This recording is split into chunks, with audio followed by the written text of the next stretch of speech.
you here all along? Pabulong na tanong ko sa kanya. I just got here 2 hours before you arrive.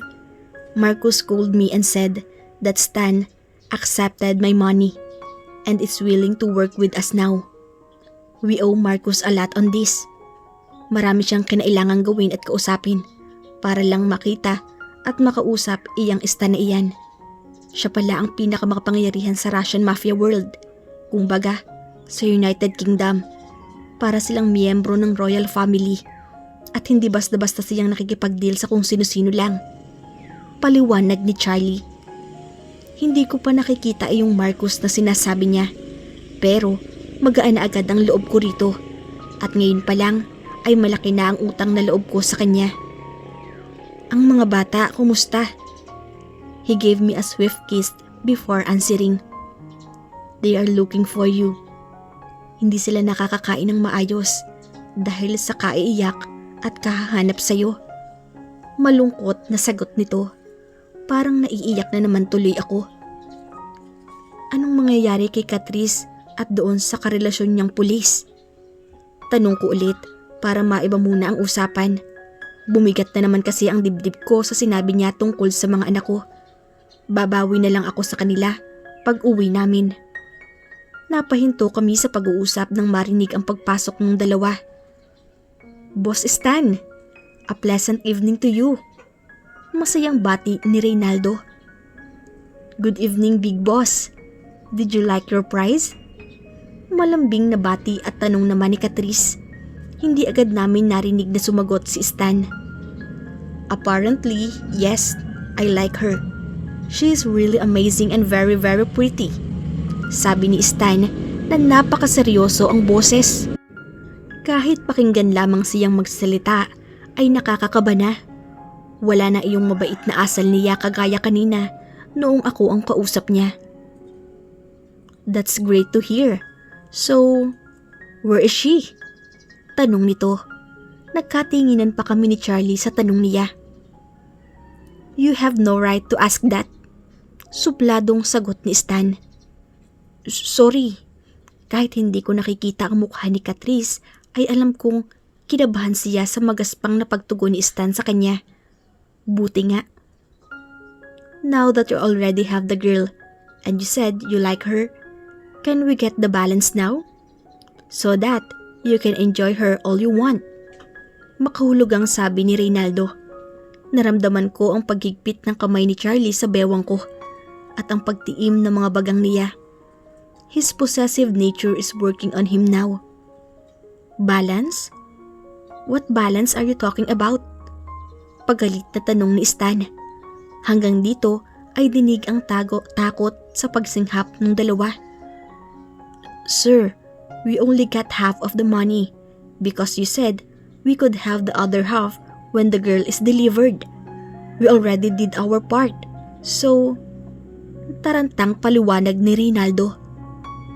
But there's one big problem. Angil nito sa kanila. Problem? What problem, boss? Nag-aalalang tanong ni Catrice. You were not completely honest with me. Pagdidiin ni Stan. Lalo pang tumindi ang galit sa tinig niya.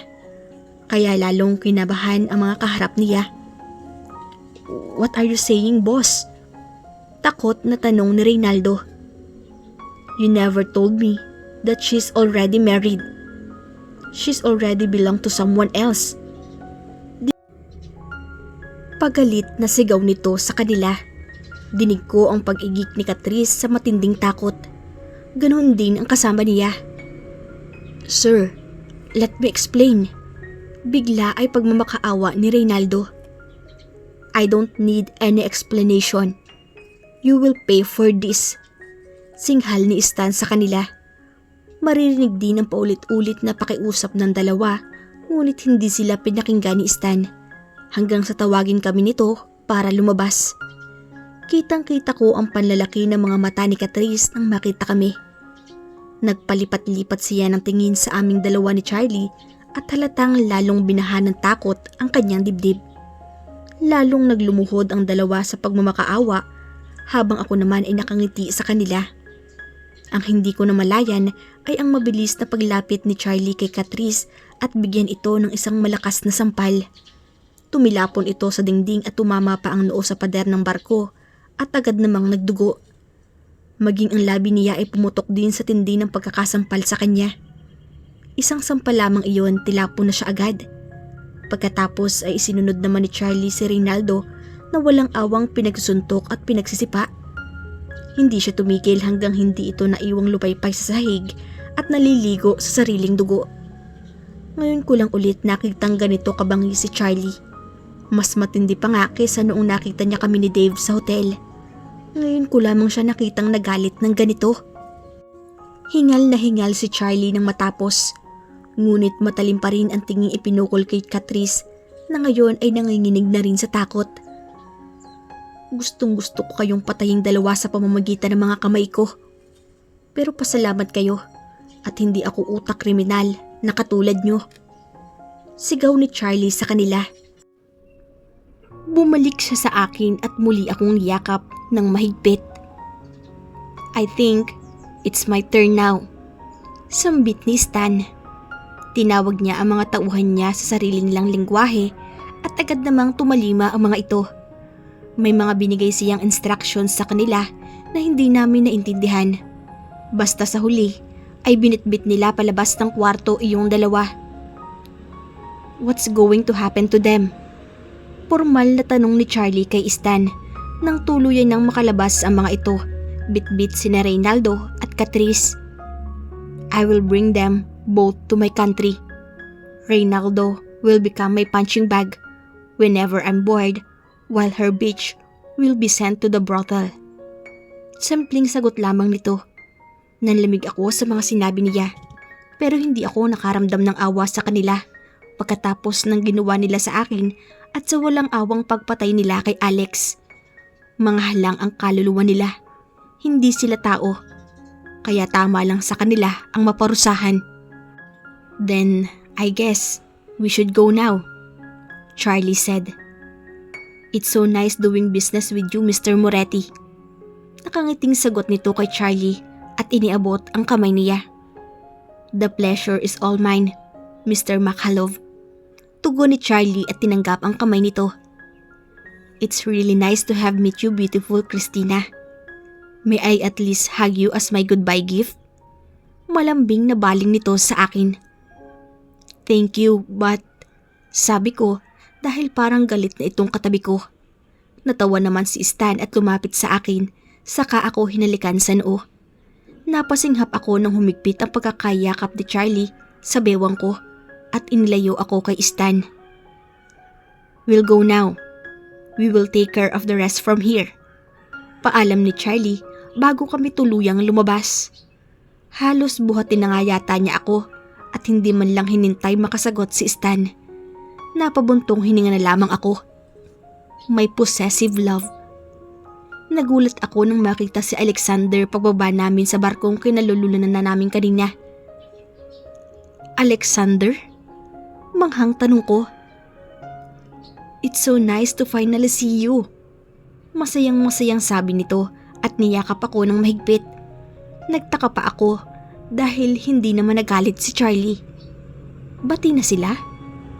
Si Alexander ang tumulong sa amin na mahanap ang eksaktong lugar kung saan ka dadalhin ni Catrice. Pagbibigay alam sa akin ni Charlie. Kaya pala. Maraming salamat, Alexander. Sabi ko sa kanya. Pagkatapos ay hinubad nito ang suot na mahabang coat at ipinatong sa akin. Halos kasing haba lang pala ng damit iyong jacket na suot ko, kaya nilalamig ako. Mabuti na lamang may coat si Alexander. Nasaan na ang mga tauhan ni Reynaldo? Tanong ni Charlie at hinapit ang bewang ko palayo kay Alexander. Napatingin ako sa kanya, pero ang mga mata niya ay nasa kausap lang. Kanina pa silang dinakip ng mga pulis at dinala sa kulungan.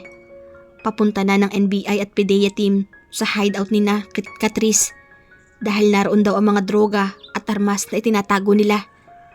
Paliwanag ni Alexander. Hindi ako makapaniwalang ganito kadesperada si Catrice at pati droga at pagbebenta ng iligal na armas ay pinasok na para lang magkapera ng mabilis. Dismayadong komento ni Charlie. Let's go na, Charlie. Ang lamig dito. Daing ko sa kanya. Alright, Alexander, guys, let's head straight to my penthouse now. Let's take our rest tonight. Anunsyo ni Charlie sa kanila at saka ako tinulungang maglakad papunta sa sakyan niya. Ngumiti agad sa akin si Mang Tonyo nang makita ako. Welcome back po, ma'am. Sabi pa nito. Salamat po. Tugon ko naman. Nakayakap lang sa akin si Charlie sa buong biyahe. Ako naman ay lalong nagsumiksik sa kanyang katawan at isinandalang ulo sumalapad niyang dibdib. He is gently caressing my hair while whispering sweet words to my ear. Tapos bigla niyang napansin ang suot ko. What is this that you're wearing? Labas na ang kaluluwa mo rito ah. Galit na tanong niya. I know, right? Pinilit nila akong pasuotin ito. Saka ako pinaayusan sa isang bading. Dapat daw maging kaakit-akot ako sa pagbibigyan nila sa akin dahil baka sakaling bigyan pa raw sila ng malaking bonus. Masama ang loob na sumbong ko sa kanya. Walang hiya talaga sila. Now, they truly got what they deserve. Nagtatagi sa mga ngiping sabi niya. Thank you for rescuing me, Charlie. I thought I'm already hopeless. Bahagya pa akong pumiyok dahil naiyak na naman ako. Malaking trauma ang idinulot sa akin ng nangyaring ito. Lalo at nadamay pa pati ang mga anak ko. At higit sa lahat, may isang taong namatay dahil sa pagtulong sa akin. Sa labas pa lang ng penthouse ay marami ng mga bodyguards ni Charlie ang nakabantay. Lahat sila ay masayang makita akong nasa maayos na kalagayan. Hindi ko tuloy maiwasang mapangiti ng gusto. You can all go home now and rest. Please go to my office tomorrow for your bonuses. You did a great job for the last 4 days. Deklara ni Charlie sa kanila at nagpalakpakan pa ang mga ito. Pero huminto rin kaagad dahil alaunan ng madaling araw at baka maireklamo pa kapag makaistorbo ng mga natutulog. Tumuloy na kami. Kasunod namin sina Alexander at Larry. Medyo nahiya ako dahil sa suot ko. Ano ba yan? Nagulat ako dahil pagpasok namin sa penthouse ay naroon sina Chloe at Dave. Mayroon ding isa pang lalaki na malaki rin ang pangangatawan at medyo brusko ang itsura. Ito yung tipong parang kayang-kayang dumurog ng bungo nang sa isang iglap lang. Agad yumakap sa akin si Chloe na umiiyak. Finally! Grabe ka! Sobrang pinag-aalala mo kami. Wika nito sa akin at patuloy na humihikbi. Hindi ko pansing lumuluha na rin pala ako habang nakangiti sa kanya. It's so nice to finally have you back, Christina. Sabi naman ni Dave at yumakap din sa akin. Thank you guys. Madamdaming sagot ko sa kanila. Baby, I want you to meet Marcus Del Mundo. He is my friend at siya ang tumulong sa atin para makausap si Stan. Pakilala ni Charlie doon sa lalaking nasa likuran ni na Chloe at Dave. Oh, siya pala yung Marcus. Required pa talagang dapat gwapo at hot ang mga mafia boss? Hindi ko ma-imagine kung gaano mababaliw ang kababaihan kapag nagsama-sama silang apat ni na Charlie, Alexander, Dave sa isang inuman. Parang medyo unfair yata ang buhay dahil nang magsabog ng kagupuhan ng Diyos, mukhang sila ang top priority. Hi Christina, you really are very stunning in person. Kaya hindi ako nagtataka kung bakit kahit maraming nagkakandara pa riyan sa kaibigan ko, ay sa iyo pa rin siya humaling. Nakangiting sabi nito sa akin. Ako naman ay napalingon kay Charlie na nakataas ang kilay. Umiling ito na tila dinedepensahan ng sarili. Kaya nagkatawanan ang mga ito sa paligid namin. Sinamaan niya ng tingin si Marcus pero tinawanan lamang siya nito. Thank you so much, Marcus. Sobrang laki rin pala ng nagawa mo para makaligtas ako. Hindi ko makakalimutan lahat ng ginawa mo para sa amin ni Charlie. Sinserong pahayag ko sa kanya.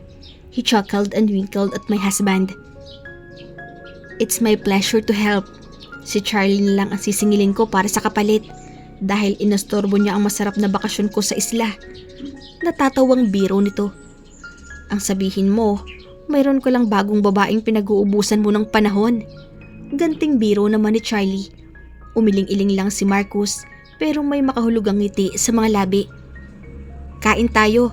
Nagluto ako ng pasta kasi alam kong pagod tayong lahat. Saka gusto ko ring malaman kung anong nangyari. Grabe, hindi talaga ako mapakali kanina pa. Nakahinga lang ako ng maluwag nung dumating na dito si Marcus at sinabi sa aming tagumpay yung meeting niya doon sa boss. Yaya ni Chloe. Tumango naman ang lahat at halatang pagod na rin talaga. Even Alexander looked a little stressed but still looking good. Napansin ko rin ang mga palihim na sulyap ni Chloe sa kanya kaya napapangiti ako. Kilala ko ang kaibigan kong ito. Kapag may natipuhan, hindi niya titigilan hanggang hindi siya napapansin. Bigla ko tuloy na alala yung unang heartbreak niya noong ma-inlove siya sa isang Korean exchange student.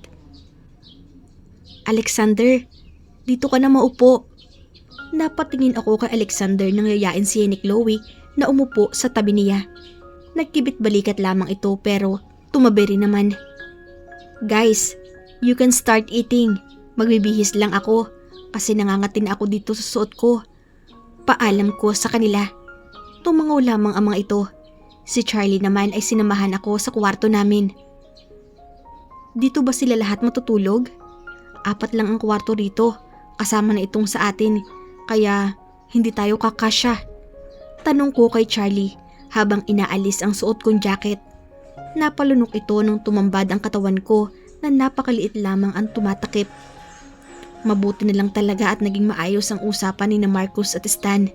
Kung hindi, baka nakapatay na ako ng tao kapag may ibang nakakita sa iyo na ganyan lang ang suot. Seryosong sabi ni Charlie. Kita ang pagtiim ng bagang niya at ang pagdilim ng mukha niya sa galit. Nakita na ni Reynaldo at noong mga demonyong tauhan niya ang itsura ko habang nakasuot ito. Kulang na lang, lamunin na ako ng lupa sa tindi ng sama ng loob ko kung alam mo lang. Sumbong ko sa kanya. Hindi ko pa rin maiwasang hindi malamig sa tuwing maaalala ko ang mga malalaswang tinging ipinukol sa akin ng mga demonyong iyon. Maaaring hindi nila ako nahawakan, pero malaki pa rin ang epekto ng lantarang titig nila na puno ng kahalayan. Tapos na yon. You're safe at wala nang makakapang-api sa'yo ulit. Masuyong pahayag nito at lumapit sa akin upang yakapin ako ng mahigpit. Yumakap din ako sa kanya at naiiyak na naman ako.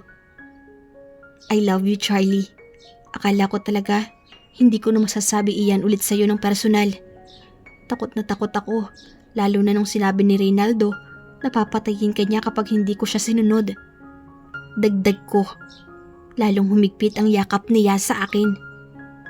No one is going to put you through that pain again, baby. I promise, he said lovingly.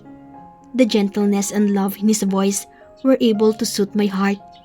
Paglabas namin ay nakangiti ang lahat ng nasa mesa at may makahulugang tingin sa mga mata.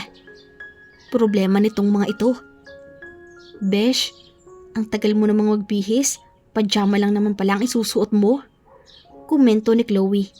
Narinig ko ang mahinang tawa ni Marcus kaya namula ako kaagad. Hoy, nagbihis lang talaga ako, no? Depensa ko sa kanya. Bakit? Wala naman akong sinasabi. Defensive? Tudyo pa nito. Kaya tuloy lalo siyang nagtawanan at ito namang asawa ko ay nakikitawa rin. Christina, saan ka ba nila itinago at ang hirap mong hanapin? Maya-maya ay tanong ni Dave nang makaupo na rin kami ni Charlie. Tumingin agad silang lahat sa akin. Alam nyo, hindi ko rin talaga alam. Ang natatandaan ko lang parang gubat yung lugar. Walang kapitbahay. Tapos puro puno at mga damo lang ang nakikita sa labas. Kasi wala naman akong malay noong dinala nila ako roon. Tapos kanina naman, madilim. Sagot ko. Pagkatapos ay bumaling ako kay Alexander. Alexander, salamat at nakarating ka. Nakarating yung sulat. Kapag kay Charlie iyon ipinadala, talagang hindi makakarating. Puno ng pasasalamat na saad ko. It's my great pleasure to help Christina. Seryosong tugon nito. Charlie, iyong sinabi ni Catrice na hudas sa mga tauhan mo. Siya rin pala ang isa sa mga dahilan. Kaya lahat daw ng impormasyon tungkol sa paghanap ninyo sa akin ay naliligaw. dahil sadyang sinasabotahin niya.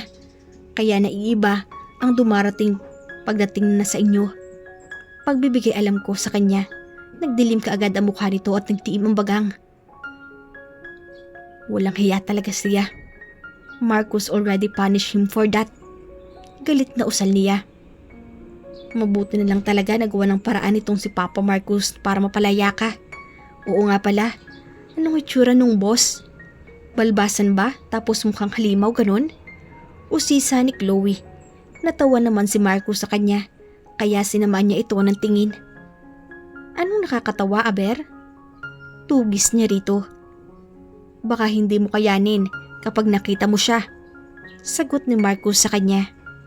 Kumunot ang noo ni Chloe, kaya bumaling siya sa akin at inintayang isasagot ko. Well, in all fairness, hindi talaga siya mukhang guns o halimaw. Pag-amin ko. Eh ano? Tanong niya ulit. Lalo pang lumalim ang kunot sa noo niya. He is very handsome actually. Mukha nga siyang model. Lalo yung mga panga niya. Very prominent. Tapos iyong mata ang ganda rin. Nakangiting sagot ko sa kanya. Tumikhim si Charlie sa tabi ko, saka sumimangot. Nagagapuhan ka pala roon. Eh kung hindi dahil sa akin, hindi ka papakawalan nun. Inis na untag nito. Napayuko si Chloe habang nakangiti. Ganoon din yung iba dahil ang dilim na ng aura ni Charlie ngayon. Hey, are you jealous? I was just describing him. Ikaw pa rin ang pinakagwapong lalaki para sa akin. Malambing na sambit ko sa kanya, saka ako yumakap sa bisig niya. Isa lang naman talaga ang dahilan kung bakit pumayag si Stan na pakawalan ka. It is because you're married. Kung hindi ka lang kasal kahit ilang bilyon pang ibigay natin, hindi ka niya isusuko. I saw it on how he talked about you earlier. Pahayag ni Marcus. Alanganing ngiti lamang ang itinugon ko sa kanya. Kasi baka lalong magalit itong katabi ko. Lalo at hindi na maipinta ang mukha.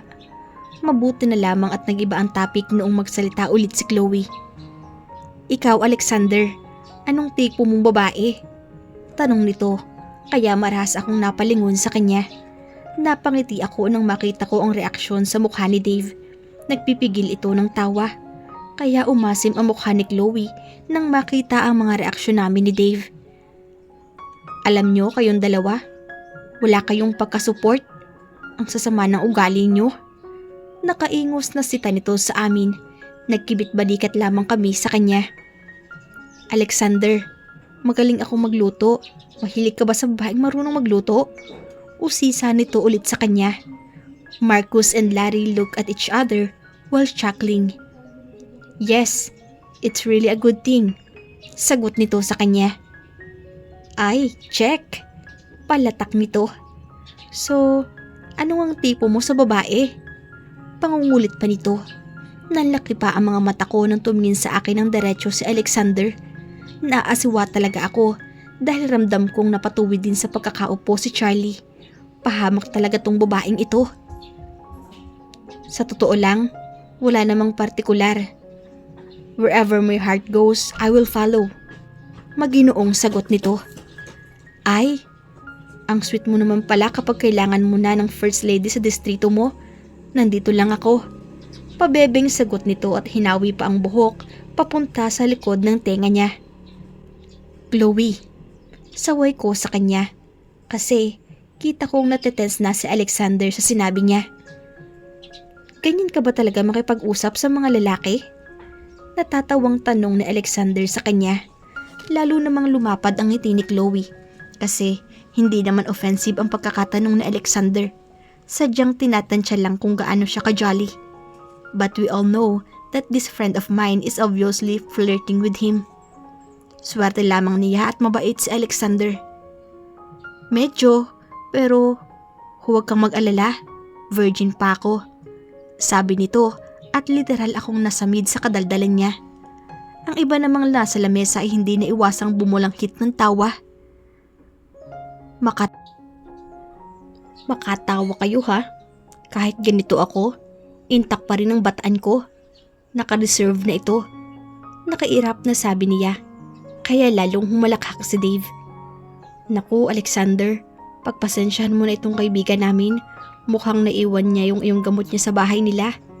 Pagbibiro ni Dave, kaya muling nagtawanan ang lahat.